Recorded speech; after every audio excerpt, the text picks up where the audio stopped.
ताटाची रंगत वाढवतात त्या म्हणजे वेगवेगळ्या चटण्या आणि लोणची.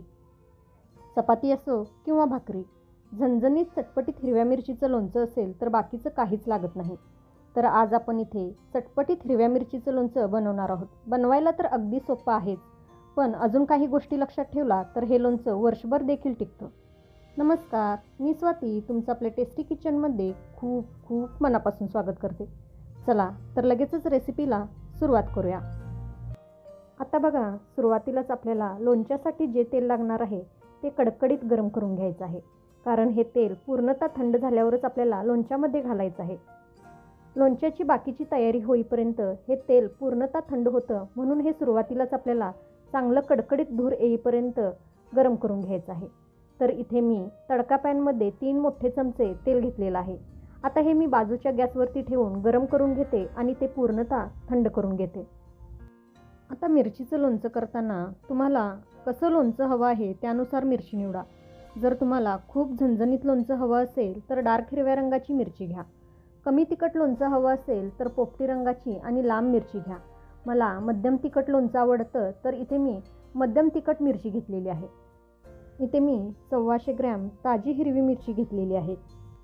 आता सुरुवातीला बघा, आपल्याला या मिरच्या स्वच्छ धुवून घ्यायच्या आहेत. नंतर कोरड्या कपड्याने पुसून स्वच्छ कोरड्या करून घ्यायच्या आहेत आणि नंतर 1 तास असंच पसरून किंवा फॅनखाली सुकवून घ्यायच्या आहेत, म्हणजे मिरचीला कुठंच पाणी राहणार नाही. तसंच मिरच्या धुतल्यानंतर त्या पूर्णतः कोरड्या करून घेतल्यानंतरच आपल्याला देठं काढायची आहेत. जर आधी देठ काढून मिरची धुतला तर त्यामध्ये पाणी जाण्याची शक्यता असते आणि लोणचं खराब होण्याची शक्यता असते. तर बघा, इथे मी सगळ्या मिरच्या स्वच्छ धुवून त्या पूर्णतः कोरड्या करून नंतर त्याची देठं काढून घेतलेली आहेत. मिरचीला कुठेच पाणी राहिलेलं नाही. आता या मिरच्या आपण कट करून घेऊ. आता तुम्हाला लोणच्याचे जसे तुकडे हवे आहेत तसं तुम्ही मिरचीला लहान मोठं कापून घ्या.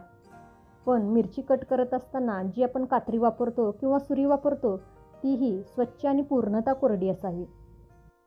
इथे जर तुम्हाला देठासह मिरचीचं लोणचं घालायचं असेल तर इथे तुम्ही देठ नाही काढला तरीही चालेल. आता याच पद्धतीने मी सगळ्या मिरच्या कट करून घेते.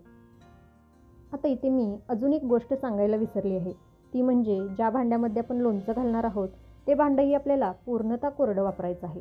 तर बघा, इथे मी सगळ्या मिरच्या कट करून घेतलेल्या आहेत. आता यामध्ये आपल्याला चवीनुसार मीठ घालायचं आहे. 125 ग्रॅम मिरच्या आहेत तर त्याकरता इथे मी 25 ते 30 ग्रॅम मीठ घातलेलं आहे.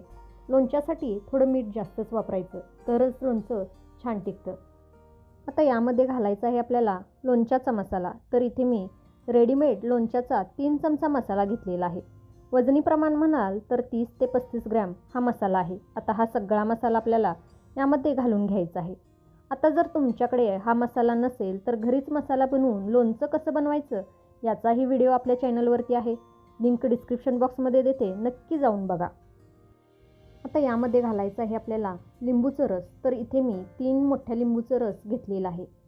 लिंबूचा रस वापरतोय कारण हे एक नॅचरल प्रिझर्वेटिव्ह आहे. आता हे सगळं आपल्याला चांगलं चमच्याने मिक्स करून घ्यायचं आहे. पण हे मिक्स करताना जो आपण चमचा वापरतोय ना तोही पूर्णतः कोरडा असावा. म्हणजेच काय, लोणचं करताना जे जे साहित्य आपण वापरणार आहे ते सगळं आपल्याला कोरडंच घ्यायचं आहे, तरच लोणचं भरपूर दिवस आणि चांगलं टिकतं. सगळं चांगलं मिक्स करून घेतलं. आता जे आपण मगाशी तेल गरम करून थंड करायला ठेवलेलं होतं तेही संपूर्ण थंड झालेलं आहे. आता हे तेल यामध्ये घालून घेऊ आणि परत याला एकदा चांगलं मिक्स करून घेऊ. लक्षात ठेवा, तेल पूर्ण गार झाल्यावरच लोणच्यामध्ये घालायचं आहे. हे लोणचं मुरायला जास्त वेळ लागत नाही, अगदी 2 ते 3 दिवसामध्ये छान मुरतं. हे लोणचं तुम्ही तयार झाल्यानंतर स्वच्छ कोरड्या काचेच्या बरणीमध्ये भरून ठेवा. फक्त त्याला कुठेही पाण्याचा अंश लागणार नाही इतकी काळजी घेतला तरीही हे लोणचं फ्रीजशिवाय वर्षभर छान टिकतं. तयार झालं मस्त चटपटीत झणझणीत हिरव्या मिरचीचं लोणचं.